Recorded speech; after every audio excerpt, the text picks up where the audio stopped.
Hi, everyone. Good morning. My name is Leire ASENSIO-VILLORIA.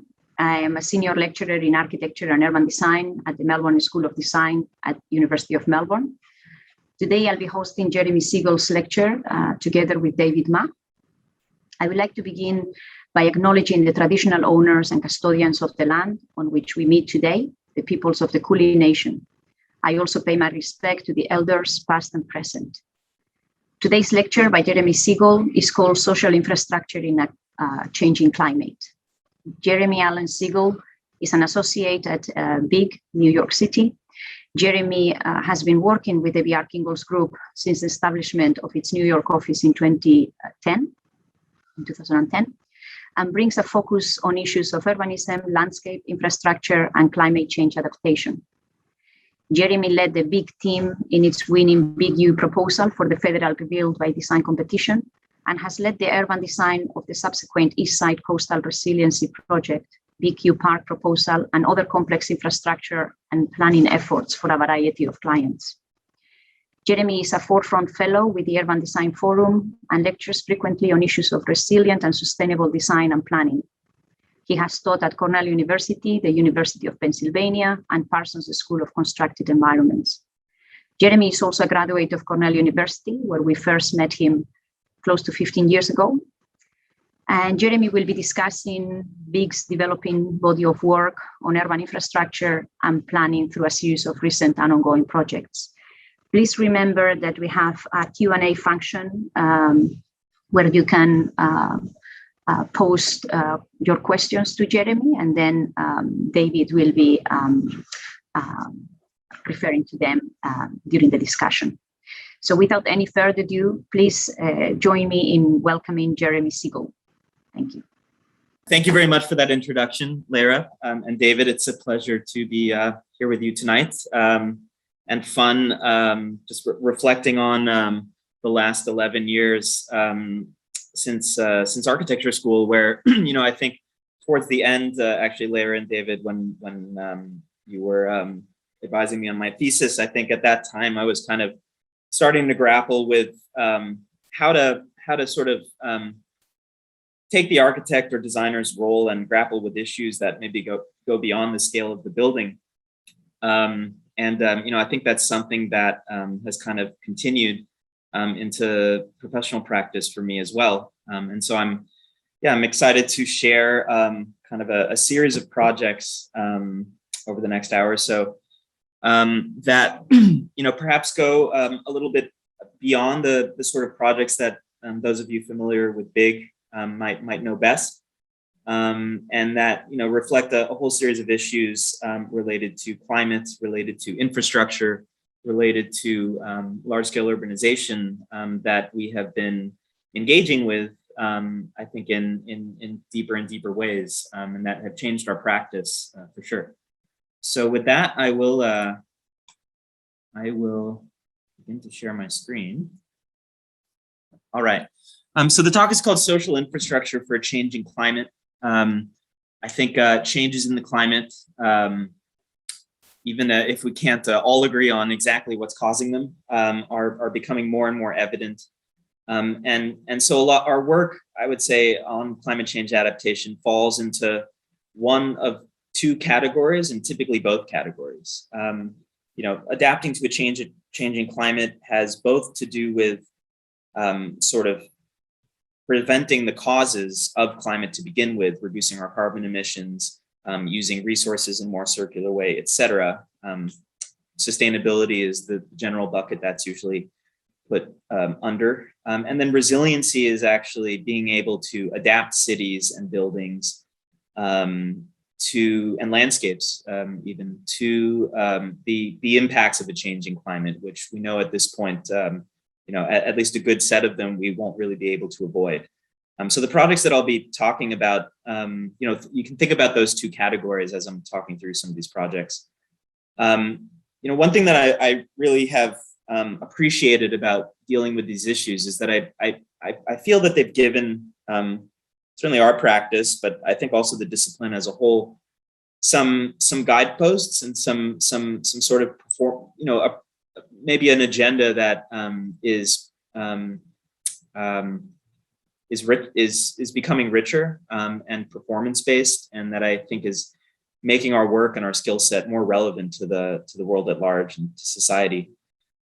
So, another thing that comes up in a lot of these projects is the kind of governmental and community and political and other processes within which these kinds of large-scale shifts need to take place. So I'll be talking as much about product as I will be about process today. Most of you being in an architecture school are probably pretty familiar with BIG. I'm from the New York office, where we have about 200 folks. We've been there since 2010 when I joined, which was about 11 years ago now. Over the course of our time, we've been working on really a range of scales. I would say we kind of, as a practice, started in here somewhere, from the scale of pavilions to large buildings. And increasingly, we've been, I would say, interested in sort of going even more micro and more macro. To reflect that, the office itself has been broadening in its skill sets. So in addition to architecture, we have landscape professionals, we have engineering professionals, product and industrial designers, as well as planning professionals, myself and some of my colleagues. I would say that the planning practice in particular, which I'll be focusing on today, at least in the New York context, really got its start after Hurricane Sandy with the federal Rebuild by Design competition and a project called the Big U, which I'll start here with, that I think really sort of provided a model for us to operate as architects or designers in a kind of environment and in a project ultimately, which had little to no architecture. The context of the project is that, of course, the world is warming, and as the world warms, the hurricane belt expands and has been expanding then northward along the eastern seaboard. So increasingly, we're seeing hurricane tracks finding their way up to the Northeast mega region. New York is a part of this, in addition to Philadelphia, Boston, Washington, D.C. So Superstorm Sandy took this track, and it essentially exposed a whole lot of cities and urban fabric which are typically not, which haven't been designed to and are typically not exposed to these kinds of shocks to them. And, I think this is sort of the common challenge across the world. You have cities that are very well developed and have developed with a certain set of parameters in mind. And when those parameters change, the physical form of them needs to change. And that's both the challenge and the opportunity of climate change adaptation work. So within New York City, the sort of geography of the harbor itself kind of funnels storm surge directly in.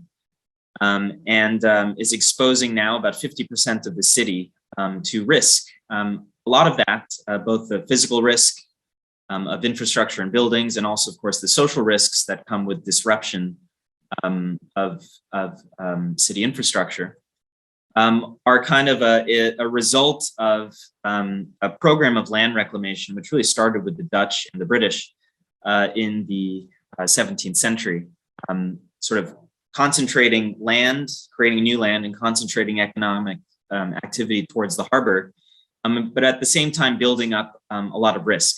So over the course of 4 centuries, several hundred acres of land now sit in what's known as the FEMA flood zone. And those contours are essentially the original boundaries of the island. And all of this was marshland before. So these kind of heroic large-scale operations by previous inhabitants of the city now sort of require similar scale moves. So what we understood at the beginning of this competition was that a flood protection infrastructure needs to be constructed along this vulnerable area from 42nd Street on the east side to 57th Street on the west side. Northward of that, the bedrock becomes very high, and the city is sort of high and dry for a while until we get to Harlem. But in lower Manhattan, this is what the contours of risk look like. And for us as designers, the kind of utilitarian monofunctional models of infrastructure that we're familiar with in the 20th century would really be another kind of disaster if they were implemented here in Lower Manhattan, just at a moment where Lower Manhattan is sort of rediscovering its waterfront, and a whole lot of growth and economic activity are taking place along the waterfront. So we really looked at the notion of social infrastructure as kind of a proactive version of the High Line. If you think of the High Line as a piece of infrastructure, a train trestle that was decommissioned and then hybridized with a park, are there ways that we can sort of work with the incredible diversity and scale of the neighborhoods that sit along this vulnerable area, and sort of create a flood protection infrastructure that is sort of hybridized with program for people from the get-go. So in terms of its planning, to do 10 miles at once is sort of a multi-decade and multi-billion dollar, multi-tens of billions of dollars in investment. So what we also looked at was how we could sort of break the scale down of these sorts of investments to build the system up piece by piece. And that's what we did by looking at the kind of shallowest parts of the floodplain where there's high ground towards the coast. We're able to identify a series of compartments. And then those compartments essentially act as an increment for projects, and sort of also add another layer of resiliency in the sense that each can be both constructed and funded and designed separately, but they can also function independently. In the case that one fails, but the rest are still working, it sort of compartmentalizes risk, much like the hull of a well-designed ship does. And the other attractive thing about this approach for us was that when fully implemented, rather than having sort of a single solution along the waterfront, it would really become a diverse series of solutions that could be planned in conjunction with the communities that lie upland, and really kind of take on a series of different forms. For us, this was sort of as if Robert Moses and Jane Jacobs, those of you who are familiar with New York City planning history, will know that Robert Moses being someone who's very focused on the big picture, Jane Jacobs being someone who's very focused on the grassroots, if they were to collaborate on a project, what would that look like? And so the sort of basic task in terms of resiliency in terms of storm surge for Lower Manhattan is to create an elevated edge at a certain elevation. And the question for us to begin with was, what kind of form should that take? There are many different forms an elevated edge can take. And to figure that out, we decided to go out into the community and really engage with the millions of people who use this waterfront. So understanding the political system from the community boards to the city council districts, the state assembly members, state senators, US Congress members, and really importantly, the whole series of NGOs, nonprofits, and community groups that sit along these areas and that have a huge amount of intelligence about the way these areas of the coastline are used today. One thing that we benefited from in the case of Lower Manhattan is that land ownership is primarily publicly owned, which helps with implementation. So all in all, between 50 and 100 stakeholders were engaged with over the course of the last 8 years, beginning with briefings to various folks during Rebuild by Design, and eventually sort of focusing on the east side as a place where a particular set of risks are concentrated. 130,000 residents of low-income housing, 30,000 public housing units, 600 acres, and 75 city blocks, notably with no subway stations. It's really a place that's a transit desert, and a food desert, and a desert for many of the kinds of amenities that other New Yorkers enjoy in more affluent neighborhoods. So we teamed up with a group called Lower East Side Ready, which was a group of now over 60 member organizations. And we had conversations about how long-term planning and design could frame into the kind of short-term recovery work that they were already doing. So we became best buds with Damaris Reyes, the director of goals. And we formed a core planning group where we basically said, you know, this is a design problem. Let's take the process that we use within the office and bring it out to the community. In a kind of naive way, we actually didn't have a ton of experience with planning or community engagement at the time. So we kind of just did what we do in the office, which is we make a bunch of models, we put them out on the table, and we hash it out and we talk about what's working, what's not working, what the various pros and cons of various forms of resiliency infrastructure are. So this is kind of an interesting diagram looking at the chance of failure. So sort of wide passive solutions or even narrow footprint passive solutions tend to have a very low chance of failure, whereas human operated systems like deployables tend to have higher chances of failure. So those are the kinds of things where, you know, passive solutions will have a more permanent impact on the landscape, but they also come with more risk reduction, and they also come with the opportunity for more permanent improvements. So through these workshops, we sort of really got people's heads into the process, and you know, I think it was really a key to the success of the work in a neighborhood where planning and relations between the community and city government are very contentious. So over the course of Rebuild by Design, we worked with about 3.5 miles of waterfront, developed a series of solutions from sort of semi-passive and deployable solutions underneath structures like the FDR, which are under design development today, and more passive solutions like elevation of parks, landscape, and the enhancement of ecology to kind of provide a more green buffer between the city and the riverfront. And so at the end of this process, we were announced as the kind of first place winner of this competition with $335 million allotted for by HUD.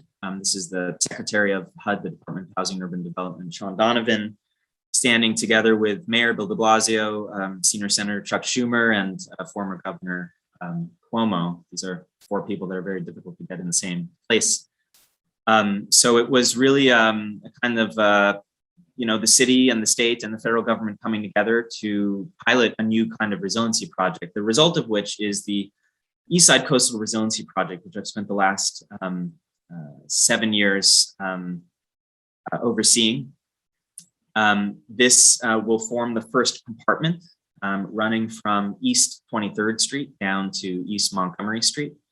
And is split into 2 major project areas: East River Park, which is a 60-acre legacy park that was built by Robert Moses, actually, adjacent to the FDR, and Stuyvesant Cove Park. To give you a sense of scale, it's about twice the length of the High Line and about the same acreage as Brooklyn Bridge Park. So a really significant new public space or sort of enhanced public space for New York City. You know, this is also really where the rubber meets the road in terms of implementation. So even for the city, having a kind of complex multi-agency, multi-jurisdictional project is not something that they're used to. Parks is used to doing park projects. The Department of Transportation is used to doing transportation projects. The Department of Environmental Protection is used to doing environmental and drainage projects, but bringing everyone together has really been kind of a work in progress. And the project has really, I think, formed a model for the city of how to do these kind of interagency projects, which climate change adaptation will require. The site is a really fascinating one, a place that was dense and rich with tenements and industry during most of the 19th and 20th, early 20th century. A place where the waterfront was transitioned to a sort of expressway and a filled-in park. That expressway, which originally was an at-grade boulevard, was eventually transitioned to a grade-separated expressway, sort of cutting the low-income community off from the waterfront. And to this day, there are only 5 connections over the course of about 2 miles from the low-income housing here to the park. They're accommodated by substandard bridges with very steep ramps that discourage a lot of elderly and disabled folks from coming across to the park. There's the Manhattan Greenway, which is becoming an increasingly important transit corridor for the city that runs in this area, and a series of underutilized passive spaces, as well as active recreation, and resiliency challenges. So the park will eventually be raised and the entire canopy and tree system will be essentially replaced. But this is something that's actually necessary because the trees that were planted in this park are not resilient, they're not tolerant to salt. And as the sea level rises, the water table will rise as well. So it's sort of ripping off the Band-Aid in a way and sort of resetting the landscape. Community engagement has continued. This is me kind of at the time when I had a little bit less gray hair 6 or 7 years ago. It's really been an important continued input to the process. So the basic idea here is to create an elevated edge, which is primarily a park, which is both protecting the neighborhood, but is also raising park spaces themselves out of the floodplain to make them resilient over time. And then as we do all of that disruption, using the opportunity to make utilities and improvements to drainage infrastructure and other improvements at the same time. So the concept for the area has to do with first creating that sort of elevated edge that gets us to protection for a storm like Sandy, but pushing out to the year 2050 or 2100 in terms of sea level rise projections, elevating the park, preserving a series of key active recreational programs, but then introducing and enhancing passive areas between them. So sort of taking the current experience there, which is very much about sports, and kind of wrapping it in a more Central Park-like or Olmstedian landscape. Then using the elevation of that berm to connect back across the highway, and creating a seamless circulation system that facilitates both north-south movement, but also east-west movement. Importantly, the Manhattan Greenway, and then a whole series of programs sort of filling in between. We call this approach the Parkipelago, a kind of archipelago of park programs, which can change over time and adjust to different maintenance and kind of funding opportunities as well. And this is the project that's moving forward. So we're now funded for $1.5 billion. We will be rebuilding 3 new bridges across the FDR and 60 acres of park that will be elevated to prevent against flooding. We'll have programs here like the Corlear Silk Amphitheater, where new elevation will get you great views out to the waterfront and a more kind of varied topographic park experience, better connections across the highway, enhanced play spaces for kids and families, new structures. And I would say from an architectural point of view, it's been really a trip.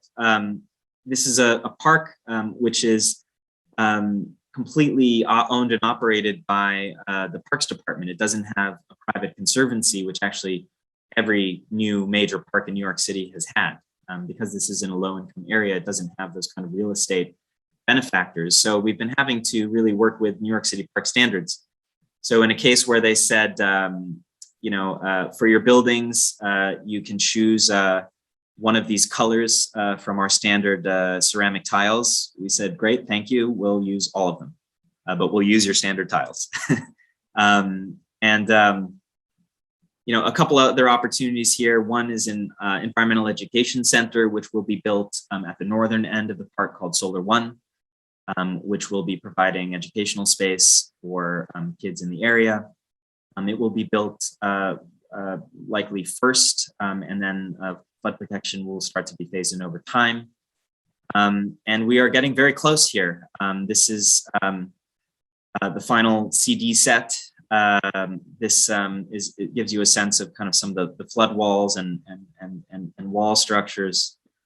And this is the real thing coming up out of the ground. It's not a mock-up, it is the actual flood wall coming up in the northern part of the project area with our striated sort of foot by foot contouring, where we'll have education and signage about the different levels of Sandy and future sea level rise and so on, as well as our floodgates, which are being fabricated now. So about 6 more years until the full project is finished. But this is really been a learning experience, I think, both for us, but also for the city, and is going to be a model for the way that the city does its projects, and hopefully will send a signal to other cities that these kinds of things are possible and that they can be positive contributions to the urban environment. So this gives you just a little sense of some of those places and spaces that will be created at a new elevation about 10 feet from existing ground level. That's about 2.5 miles of the Big U. You can see here on the screen to Mayor de Blasio's right, there's a series of other compartments that are sort of in various stages right now. We're involved with a few of them, and they really have to do with finding ways to, particularly I would say in the financial district and Seaport, finding ways to fund flood protection infrastructure when you don't have a big federal grant. And so finding ways to, for example, create land which can take on new development, but also form that elevated edge for the city, and to pay for that elevated edge through the construction of that real estate and the future tax revenue from it is what the city is looking at. So there will be a lot more coming out in the next years. But to move on from the Big U, I'd like to go through some other projects where I think some of the lessons about the Big U we've been able to apply in the context of New York City in different sort of different situations. So BQ Park, or BQP, is a project that I'm personally very excited about. This is in the Brooklyn Heights neighborhood, where the triple cantilever, which again Robert Moses built and sort of really cut the community off again from its waterfront, is now corroding after decades of neglect, and will soon be in danger of collapse. It's one of the most beautiful public spaces in Brooklyn and in New York City, really. And the city, about 2 years ago, put forward a proposal to replace it. Their proposal was basically to sort of crash a 6-lane highway through the Esplanade itself, which would be about a block away from my front door, and from Biarca's front door, and from many of our front doors, actually. So we kind of looked at it and said, look, there's got to be a better way to do this. And so we kind of took on the role, I would say, of activist or designer as activist. And at the same time, the community actually came to us and asked if we could help them find a better way to do the project. This is actually the current mayor-elect, or almost mayor-elect, Eric Adams, here. So we kind of looked at it and we said, coastal highways are a thing that has blighted a lot of American urban waterfronts, and that slowly are being replaced, either dismantled and put at grade, as in the case of Manhattan's West Side, or removed entirely, as in the case of the San Francisco Embarcadero. And so looking at Brooklyn Bridge's past, is there a way that we can create a more kind of interlaced and seamless relationship between the city and its waterfront? So what we realized is that the city was really looking at this project as a kind of single jurisdiction project, back to a theme I touched on earlier, where they basically said the only thing we can do is work within our jurisdiction, which runs from the edge of the highway to the edge of the road. Hence their solution to sort of build a temporary highway through the park at the top side and try and do everything within their own footprint. But what we looked at it and says is, look, even though you don't own this park, it's actually a state park, or a semi-state owned park. The park itself and the back of the park is really a manifestation of the highway. This berm here is a sound attenuating berm. And this whole parking strip here is actually placed there as a buffer to sort of push the activity away from all of that disruption. So by using that buffer space to actually build the highway, we can do it at grade, at ground level, while the existing highway is still functioning, and then build a park and expand Brooklyn Bridge Park over that highway, and then take the old cantilever, triple cantilever, and increase park space there as well. We looked at a couple different options for it. We also looked at the kind of traffic phasing and really proved everything out. We worked with the existing, with the landscape architects, Michael Van Valkenburg of Brooklyn Bridge Park, really understanding how an intervention like this could interface with the existing park programs and how it could improve them. We did this all pro bono, by the way, over the course of 3 months, and then over the course of a year with a whole series of briefings and engagements.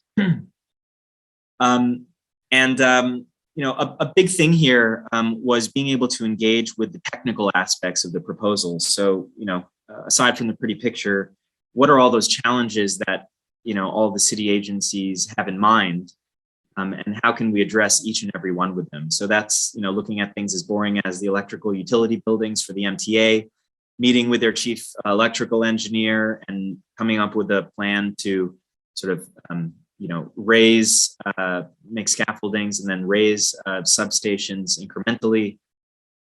What to do with the major utility lines sitting underneath, where to relocate some of them, how to maintain some of them in place, how to phase the project in particularly tight areas, and also how to make the case for a project like this from an equity point of view.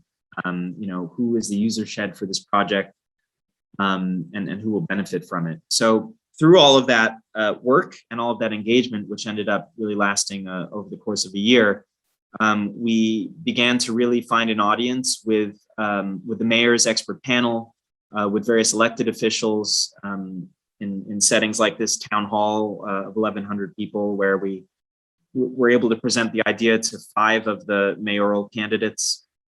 And we were successful actually in this this endeavor. We began to get a lot of coverage in the New York Times and all of our local papers. We sort of even put together cost estimates that proved that we could do this for the same or reduced cost. And the result was that about a year ago, City Council endorsed our project as the most feasible and least expensive option that's out there right now. So the city actually retracted its proposal. They are now sort of back to the drawing board, and it's going to be on the next mayor, who will be Mayor Eric Adams, actually, most likely, who is deeply involved with this project. So sort of getting ourselves into this process, you know, sitting and having a briefing with Eric Adams when he was the Brooklyn Borough president, and then sort of finding ourselves with him as the mayor now, are the kinds of things that I think we increasingly have been sensitive to as, you know, a part of our work over and above design itself. You know, here's just a bit of an animation giving you a sense of how that play out, this landscape. And creating assets like these, like this quick video, and also a website that we have now, bpark.nyc, allow us to kind of, you know, tell the story when we're not present. And so video is something that we really love to use to kind of keep a project alive and keep an idea alive after we're done with it.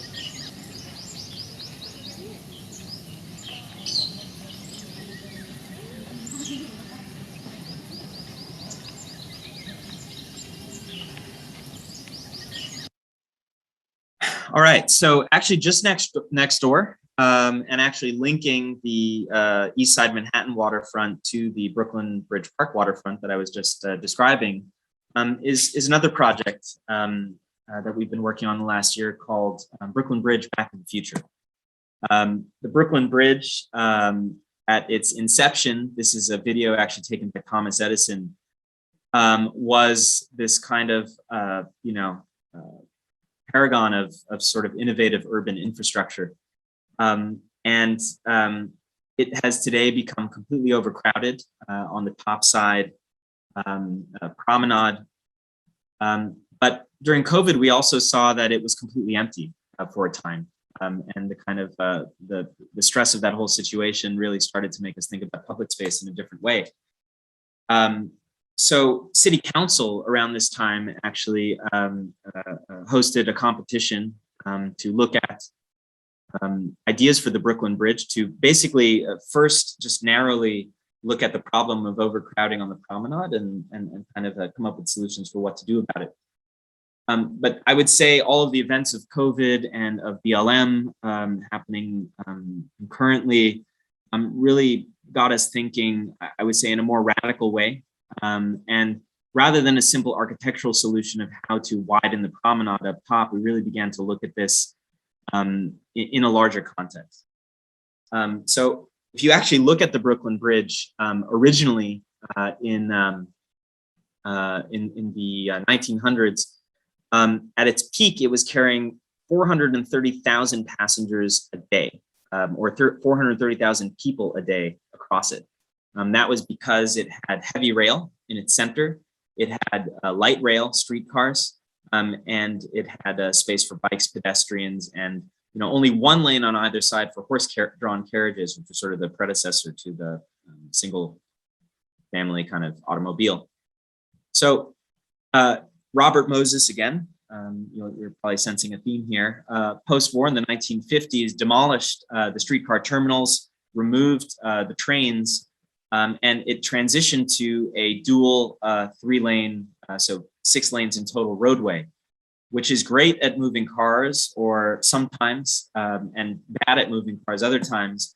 But in all times, it's bad at moving people. So even in a city which has grown multiple fold, the bridge is actually now carrying less than half of its original capacity. And that is because mass transit and bikes carry more people than cars. So what we said is, there are a series of crossings. Let's take the Brooklyn Bridge, which connects City Hall in Lower Manhattan directly to Brooklyn Borough Hall here and connects 2 really dense downtown cores. And let's take all of the cars off it. And let's do it incrementally over time. First, introducing vehicular bike lanes in place of 2 lanes of roadway. Another thing I should say here is that the bridge is actually, we found through our work, at structural capacity. So there is no option to widen anything. So basically, in order to create more space for people and bikes, you have to take that space away from cars. And that's precisely what we did. So we proposed first a series of bike lanes on the inside of the bridge, which are very easy to do. And then over time, transitioning one side of the bridge entirely to buses and collective transit. And eventually turning the entire bridge into a sort of pedestrian promenade in the sky. And then over time, transitioning that collective transit, which could be simple buses in the near term, to a more kind of future forward mix of autonomous and various size transit. So on the north side of the bridge, kind of transit way. On the south side of the bridge, looking over the harbor, sort of near term interventions that would be more light touch, from movable furniture and food trucks and simple paint on the ground, to more permanent capital improvements over time that would really lock in those spaces and extend the kind of historic language of the Brooklyn Bridge promenade itself down to the roadway. A whole series of different programs that could be accommodated over the course of the months and seasons. And then really sort of transformatively, if there are no more cars on the Brooklyn Bridge, there is no more need for cars to sort of connect up to the Brooklyn Bridge, which means that all of the Robert Moses era ramps could be removed. This would avail about 35 new acres of park space. That's about 5 times the area of the High Line. and really create an asset for the low-income neighborhoods that are sitting along this waterfront. And also a whole lot of adaptation to the other effects of climate change, which are increasingly going to be about urban heat and drought. We then took this idea and extended it to the city streets themselves. So sort of minimally shaded and car-heavy streets like Flatbush Avenue in Brooklyn, leading off the Brooklyn Bridge, could over time really transition and really communicating the benefits that come with this kind of approach, from sort of health and mental wellness to economic activity and pollution control, as well as stormwater management. So the idea was really to take the bridge and leverage that opportunity into an even bigger one. Sort of first, just connecting to Flatbush Avenue, which has not seen improvements yet, and Broadway, which has, and then really beginning to extend that out to the network as a whole. We're thrilled that earlier so we were named finalists, and we won the jury vote and the sort of final showdown vote for that competition with City Council. And then we are super pleased to see that DOT took our recommendation and has started with a two-way bike lane on the northern side of the bridge. This is a shot of it actually from this week. You know, it's a start, it's narrow, and we're hoping that as more and more people begin to use it, we'll sort of move to the next phase, which will be on the other side of the bridge, and soon to the other aspects of the proposal as our mayors are able to put their focus on it. So those are 3 projects for New York City, and I really wanted to kind of do a deeper dive on those because I think they demonstrate different ways in which process is really important in actually achieving the results that you want as an urban designer. Things like working with the community, thinking incrementally, and being proactive, and really also thinking about the kind of system of elected officials and the political systems within which you're working. So given that there is a focus here on climate change adaptation, I wanted to talk about another project in a context where I think things were kind of a bit more difficult, and where sort of change has been a bit harder to achieve based on the political dynamics in the area. So here in San Francisco, we have basically a Bay Area that has been expanding like crazy, and that has really been ignoring all of its natural systems. And those same natural systems are now beginning to take that space back, from sea level rise to stormwater flooding, to drought and wildfires, earthquakes and liquefaction.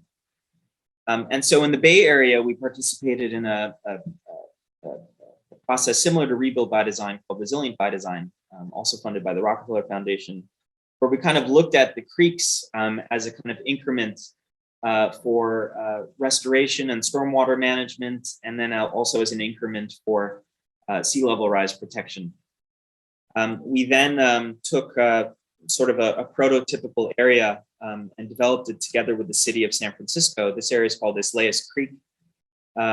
It formerly was a marshland and was filled in with the rubble of the 1906 earthquake. Actually, Daniel Burnham designed a wonderful park for this creek shed. But after the 1906 earthquake, sort of plans were abandoned. The whole area was filled in.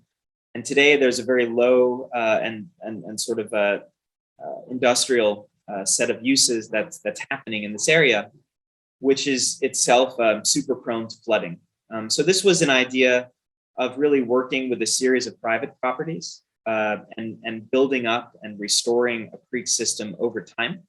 So sort of creating a roadmap and having this roadmap in mind as the city grows. This is a project that is really setting a framework that will take place, I would say over 2 to 3 decades. It might be that slowly the city starts acquiring land.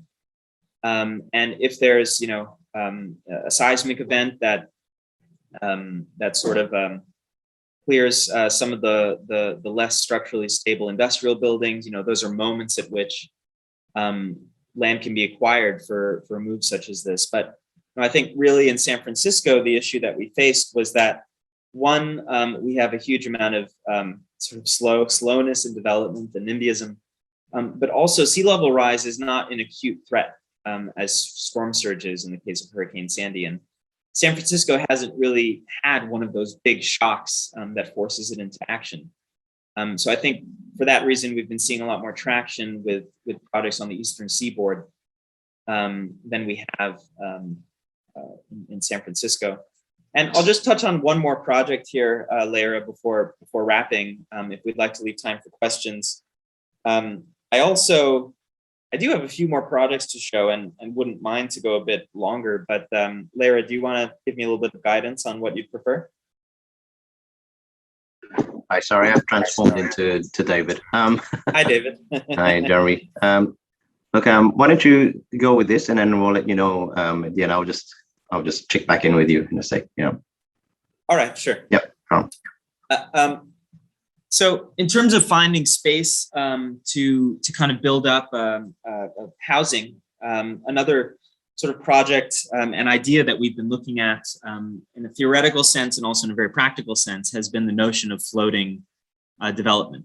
This started with our urban rigor project in Copenhagen, where we were actually able to develop a super cost-effective system for creating student housing at a cost of about $750,000 US per 12 units. So here we have essentially 3 one-bedrooms at ground level and then 9 studios up top. The riggers are equipped with photovoltaics, wind, and seawater cooling to sort of reduce their needs on the grid. And then generous windows are put in place, to sort of maximize the feeling of expanse in what are quite small units, actually. But having visited these, I would live in them in a heartbeat. They're really, really wonderful to be in. And we've sort of been able to look at producing these en masse, first in Poland here and now in China. And in Copenhagen, we now have a series of 12 of these. And we'll be sort of deploying these across some other cities over the coming years. And a group called Oceanics, together with UN Habitat, came to us a couple of years ago to look at how to kind of scale this idea up. As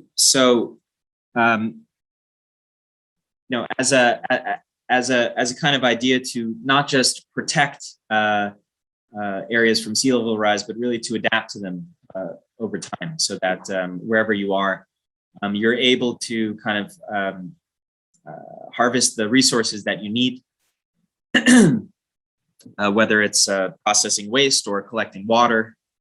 And you're able to kind of, because you're working in sort of a carte blanche way, you're actually able to find synergies between these systems, and you're not sort of saddled with legacy infrastructure. So you can find ways to reduce your needs for stormwater and to use byproducts from one process as inputs into another process. So the kind of design of the riggers is hexagonal, which is the most stable and simplest form to produce in concrete. Buoyancy was a big kind of parameter here, and modularity. And so we developed a sort of a prototype for a floating platform of about 300 residents, which could take on a series of different typologies in terms of the buildings that sit upon it. And that has a whole series of systems sitting within the deck below.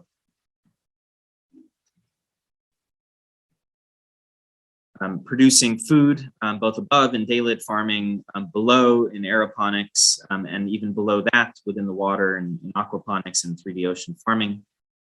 At the anchor points, looking at regenerating the floor bed with biorock reef, and then scaling that up from a kind of island of 300 people to a cluster of about 1,500 people, sort of sheltering a central space for gathering, to then an archipelago or a city of 10,000 people.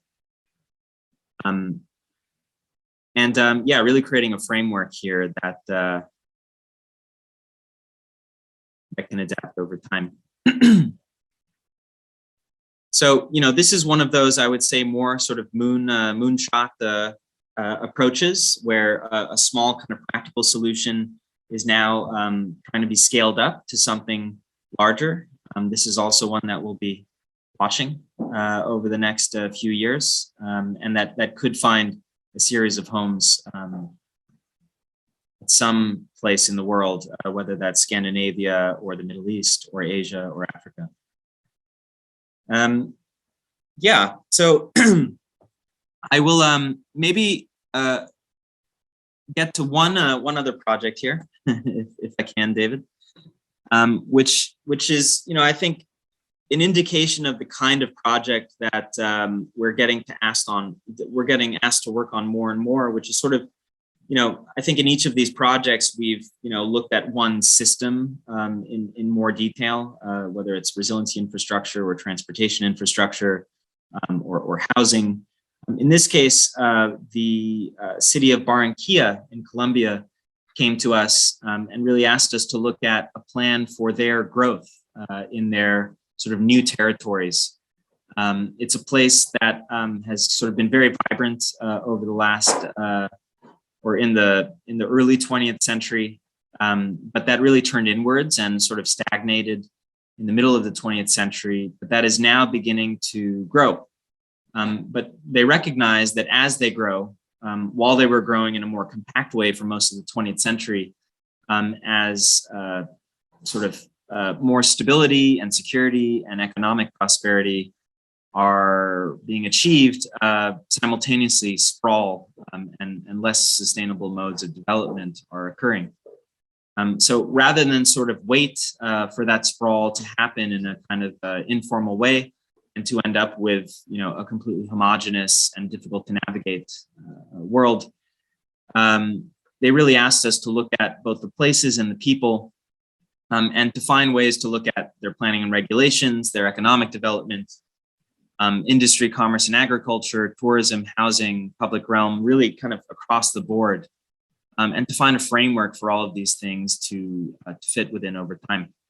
So we started here with the ecology, looking at preservation recommendations by the local university, finding ways to preserve critical habitat, but then to also connect the sort of major band at the periphery of the city to a series of ecological parks that would then in the future be between the existing city and the new territories. Linking all of those with a light rail system that would sort of move above and below conflicts to keep maximum speed. And then using the increment of a kind of 10-minute or 15-minute walking radius as the increment for development. And creating a plan that is sort of, you could say it's looking at urban growth boundaries, but it's also sort of allowing growth to continue out continually. What it's really trying to do is interlace ecological and landscape areas with areas of development as the city grows. And the kind of potential of having what's today a 3-hour commute from an area on the outskirts of the city to the center of the city via the sort of disconnected forms of public transit that are there today.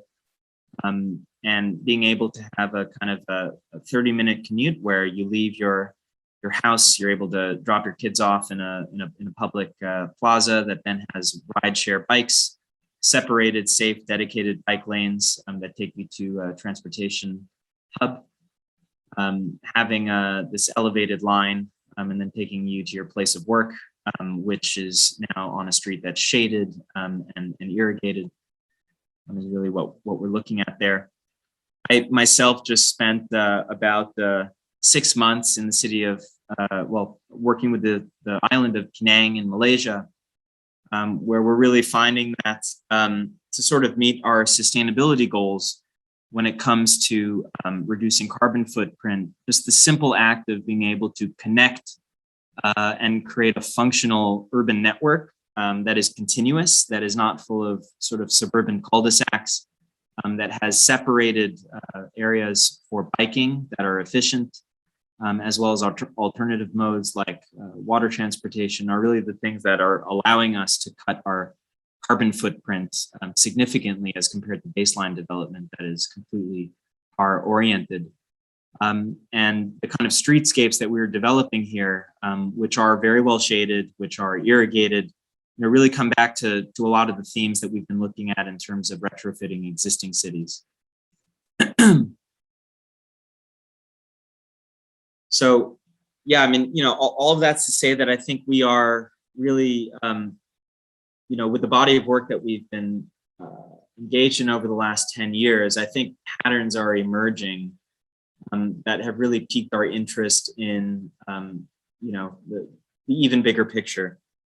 And so, as just sort of a final teaser of where we're going next, we're working right now with the EU and some other folks on an idea or a sort of project that we call Master Planet, which is really looking to spatialize a lot of our growth and consumption patterns in ways that are understandable. I think a lot of these things are sort of still in the realm of sort of climate scientists and government, and communication about the magnitude of some of these issues is really difficult to communicate, and therefore finding solutions is also difficult to sort of even wrap your head around. So sort of treating the earth as a site, looking at kind of and really just trying to quantify and communicate, how much fresh water per year does a person need? How many tons of waste are we producing globally, and what does that look like? How much land are we using for farming and for the food that sustains us? So on a typical world diet versus a Japanese diet versus even a US diet, what are the sort of relative scales of those needs? And ultimately, how can we kind of imagine solutions at a global scale that might kind of leverage the various opportunities that come up with climate change? For example, a lot of places around the globe are going to have even more sun and even more opportunity for solar gain and PV, versus some areas that are going to be seeing even more water but less sun. And kind of how can we actually balance those things out? So that's work that'll be also coming out in the next years. And with that, I'll leave it now, David, for Q&A. Thank you.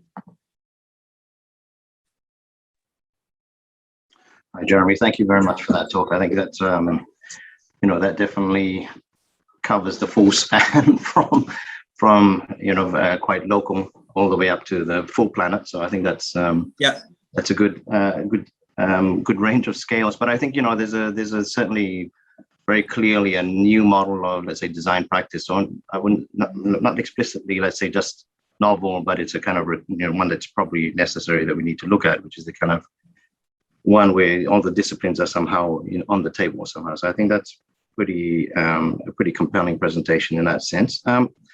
So we're going to take some questions and answers from the audience, but maybe I'll start off with one of my own very quickly. So, just in light of this idea of an interdisciplinary approach to these larger problems, how have you guys managed that at the BIG? Is it you taking on the hat of all of these particular knowledge bases, or have you found other ways in which you've been able to put that in place? Yeah, no, I mean, that's a great question. Certainly, we have been teaming with a whole lot of experts in these fields. The original Big U team, we had kind of ecologists, economists, engineering specialists of different kinds, What I would say though is that, you know, I think I've found that, well, one, I mean, you need to collaborate with others to get this stuff done. You know, we can't do it by ourselves. No one can do it by themselves. No discipline can do it by themselves. So I think the kind of control that you give up a little bit in that can be maybe frightening for architects and some designers. And I think that's just been kind of a cultural thing that we've had to adjust a little bit within the office. But I would also say that while it's really important to collaborate, I've also found that it's important to understand the issues just as well as anyone else, so that you can push. I think what I tell my colleagues is, like, you know, I think we should be just I think we should be as competent, at least at the conceptual level, in almost every realm that we're working on, whether it's the economic point of view or the community engagement or the engineering, as our consultants. So, you know, I think increasingly, you know, I don't really consider myself, I certainly don't consider myself an architect solely per se. You know, I'm a professional planner now, but I also, you know, practice as a landscape architect, essentially, you know, as a planning professional, and, you know, in a whole lot of other ways that I never really imagined I would, and that have just kind of emerged as useful skills through the work. So, you know, if a project demands landscape, that's what the project becomes. I mean, certainly watching the whole process, it's even exhausting just watching it. It's very clear that there needs to be a high degree of agility and capacity to connect with very different concerns. So I think that's a really interesting showcase of how the profession and discipline needs to move to kind of address these larger issues. So what I'll do is I'll also now start taking some of the audience questions. So William Fong has said, great presentation. Thanks, Jeremy. Kudos on the BQE project. It's a massive amount of fee-free work. So did the city have mechanisms to encourage architects to deliver pro bono work? And did BIG have a fee clawback strategy in place? So example, pro bono now, fee paid later? Yeah, no, that's a really good question. And, you know,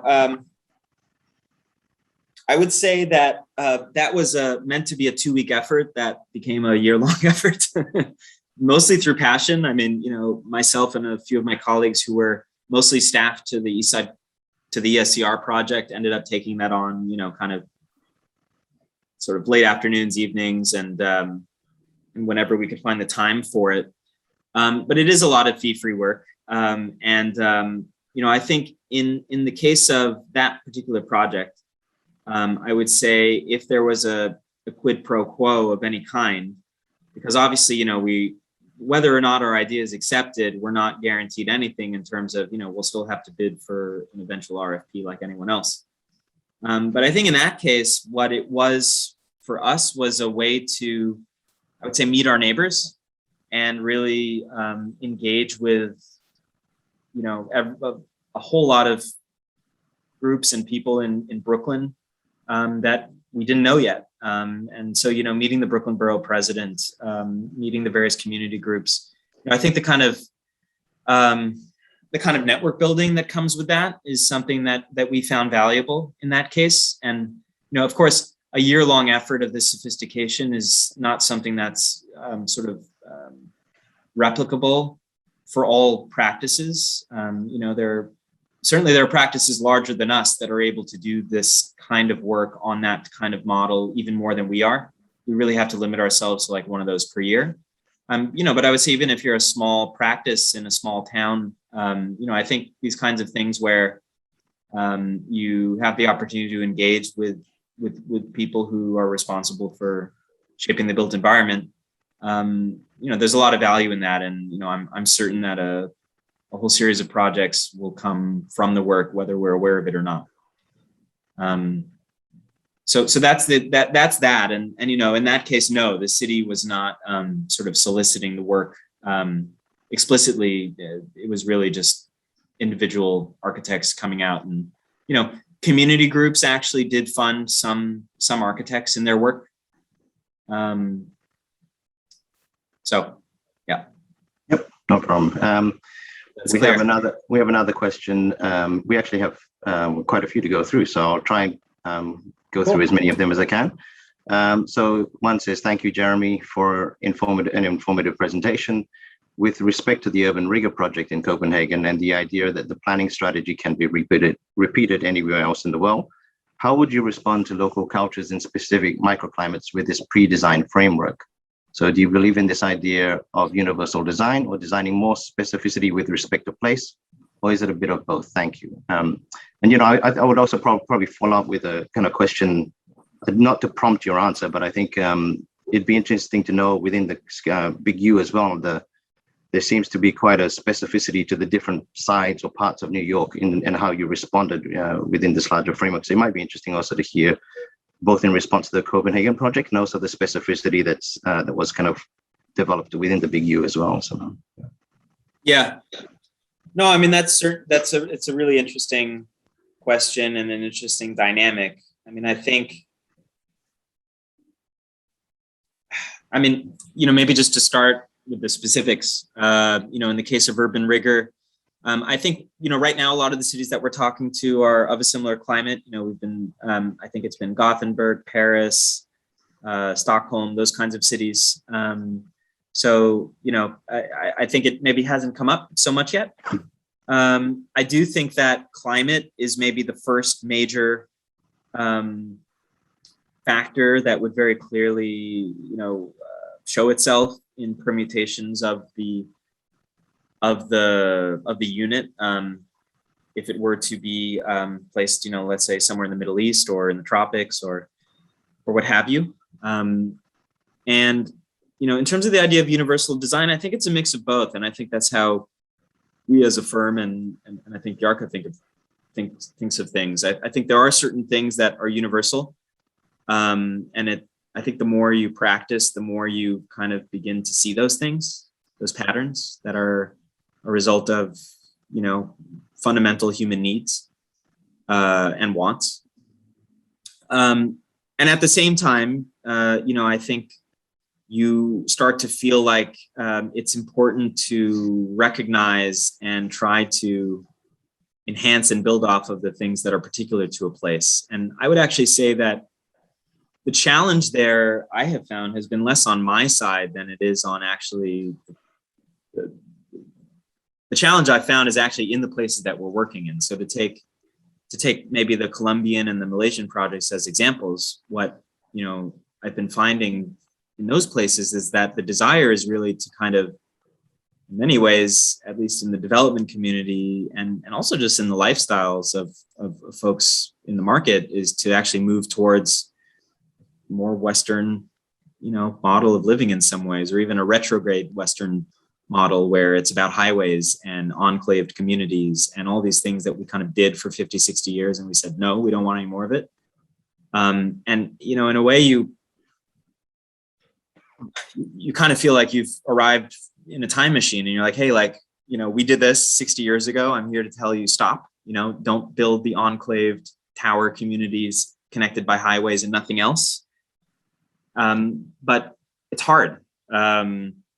And, you know, you find yourself kind of advocating for, you know, sort of integrating and celebrating the local culture in a way that doesn't even seem to be of interest for folks that you're working with. And it's a weird position to be in. And it's one that I haven't really squared yet. But, you know, I do think that maybe the simplest way of putting it is that it's both, to your question. Great, thanks. So I'll also take another question. So another anonymous attendee, maybe now pivoting towards this idea of collaboration with other disciplines. So what communication tools did you find was the most useful to mediate between each of the different industries and government bodies? Was there something else that assisted in collaboration across these groups and led to the adoption of your roadway proposal? Yeah. You know, so I would say as a general heading, I think planning is, at least as it's practiced in America, like what I've noticed is that it's a very fuzzy kind of practice in, like, there's a real hesitancy to be concrete in what you're talking about, because there's a kind of, usually on the part of the government, there's like a hesitancy to commit to anything. And then, you know, in terms of sort of the designers or planners themselves, there's a want to kind of include everybody and not, you know, step on any toes. And so there's like a tendency towards vagaries, I find. So one thing I think that's actually been productive is to kind of be the dumb architect that says, hey, what are we talking about? Are we talking about this or this or this? You know, like, we're talking about one of these things, aren't we? We're not talking about a bunch of words on a wall. We're talking about things that we're going to be building. So I think the kind of concreteness of that approach, and certainly using physical models, which I think are a slightly more open-ended, and they're both open-ended and they're very clear. You know, you can all be talking about the same thing, but people can imagine themselves into a physical model in different ways. So that's one thing. But then, you know, I would also say that incrementality is important, and also, you know, compromise. And another thing I would say is just the way in which you talk. So I find that I will engage differently with different audiences. And one thing that I will definitely do is ditch almost all the language that I was presented with in architecture school, because I don't find any of it to be useful in the real world. And actually, David and Leire, you guys were great in that sense, because I found that it was a lot more kind of, I don't know, practical and operational, the kind of rhetoric. So you know, if I'm speaking, you know, if I'm speaking to a group of engineers, I'll speak in one way. If I'm speaking to a group of, you know, public housing residents, I'll speak in another way. And I'll really just try and, you know, land the material in the environment that I'm working with. If that makes sense. Yeah, I mean, I'll come back to the audience's questions, but I just want to pick up again on the question that I was trying to pose about the differences or the kind of constraints or opportunities that were present in the Big U. So I think you starting on the east side, you know, there was probably a reason why you started on the east side rather than the west. So it'd be interesting to know the reasons for that, and also the differences. So I guess, you know, there are differences between the different parts of the Manhattan that interface with the Big U. So it'd be interesting to know how, you know, there's always this idea when we see the kind of rendering of the Big U is there's this large scale gesture, right? But there's definitely from your presentation, very different approaches to building this larger piece. So it'd be interesting to know what those, you know, what those differences are. Maybe not all of it, but maybe just a couple of examples. Yeah. Sure. Well, I'll start with the question of prioritization and why the East Side. The paradigm in New York has been that, you know, for the last few decades, the West Side has seen a whole lot of reinvestment in its waterfront with the Hudson River Park, the Brooklyn Heights waterfront with Brooklyn Bridge Park, and you know, the Battery and Lower Manhattan Financial District. And that's because, you know, the West Side and Lower Manhattan have a lot of higher income residents in it. So most, you know, straightforwardly, the East Side is where there's the largest concentration of low income New Yorkers that are living in public housing. And the funding for the competition was coming from the federal government. So there was a clear alignment there. But I would say that it's not by accident that also coincides with the place that the floodplain is deepest. So essentially, areas of landfill are areas where industry was concentrated. Areas of industry is where public housing was then concentrated, because those areas were seen as undesirable. And that's now where risk is most highly concentrated. So actually, if you look across New York City, and I suspect this is true in other cities, you see it in a movie like Parasite, actually, where, you know, sort of the rich folks are living up on a hill, and poor folks are living down in the floodplains in the valley. But sort of vulnerability tends to coincide with risk, and they magnify each other. So for those reasons, the East Side is the place where both there's the most physical geographic amount of risk, but also the people living in that area are the most vulnerable. And also, I think it was a place where we were able to implement most quickly because that coastline is really controlled by a single agency, the New York City Parks Department. So we put that forward actually as our proposal was fund this first. And that's what ended up happening. There, the solution is a kind of, it really is primarily a landscape solution, which I think we've found is the best in terms of risk reduction, long-term benefits, community acceptance, and ecological value. There are other areas further south where we have sort of an elevated viaduct where there's, in the proposal that I showed here, there's this kind of low wall snaking around and then some deployable elements. That's actually very close to what's going to end up being built there. Although I actually disagree now with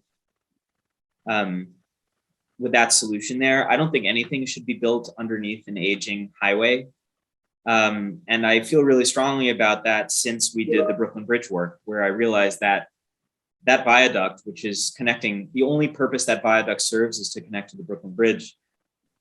A lot of money needs to be put into it to keep it going. And I think it makes a lot more sense to dismantle it. So for me, putting like a $500 million investment underneath an aging viaduct, which should be dismantled in the next 20 years, is a poor use of public funding. And there's a couple other options there that either go out in the water or actually upgrade and utilize the public housing campuses, which I prefer. But the city won't look at them because of this jurisdictional issue again, which is we control the area under the FDR. We don't want to coordinate with the state, which controls the public housing. We don't want to coordinate with the federal government, which controls the water. So, that's a really tricky area. And then just south of that in the financial district, that's really a longer term play. I would say because there's so much economic value there in the financial district today, a lot of the buildings that are in harm's way have already protected themselves. So they've kind of bought time in that sense.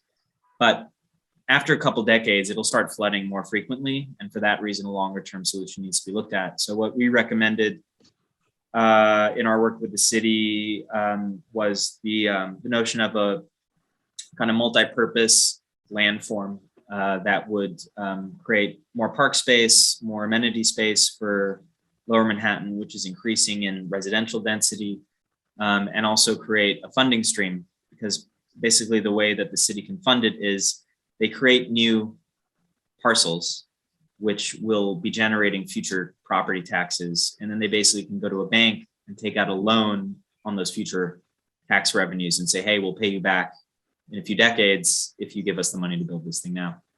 So that's maybe a taste of three segments, which are in different places and are kind of having different challenges based on their social and physical and economic composition. Okay, so unfortunately, I think we're starting to run out of time. So I'll do one more question, and I'll try and choose a big question, like a big question to do that. And I really apologize to the other audience members who asked questions, so I couldn't get to them, but it's just unfortunately we need to close up soon. But Lucas Osborne asks, I've heard after a time of economic recession, there's a period of great innovation, usually 5 to 10 years later. Do you have any predictions of what some of the new architectural innovations may be after COVID-19? Big question. Wow. Yeah. Let's see. I mean, I'm not actually familiar with that. I'm not familiar with that kind of a pattern or statistic that you're mentioning, but it's an interesting one. I mean, I know certainly in an urban context, well, economic recessions, but also like sort of physical disasters that destroy wealth are often a kind of jumping off point for rebirth. But in terms of innovation, in terms of the built environment, I mean, I think first of all, like New Yorkers and people living in dense cities just want to have more livable cities now. We want more access to green. We want more shade. We're going to need it with climate change. So, I mean, I think like I mean, if I were mayor, the thing that I would do in the next 4 years is just build out the bike network as much as humanly possible, because it's the cheapest way to achieve the most, I think the most transformative change, which is like completely, you know, allowing neighborhoods that are islanded and isolated from transit to be able to access other neighborhoods. And, you know, that comes with trees and sort of separated bike lanes and all the rest. And I think that's really being driven by innovations in, or the viability of that is being driven by innovations in sort of personal mobility. So just small electric motors and all the kinds of e-bikes and BMWs and all those things. I think they're really, they're going to be really significant in the degree to which they sort of allow us to improve. In terms of architecture, the stuff I'm most excited about has to do with materiality.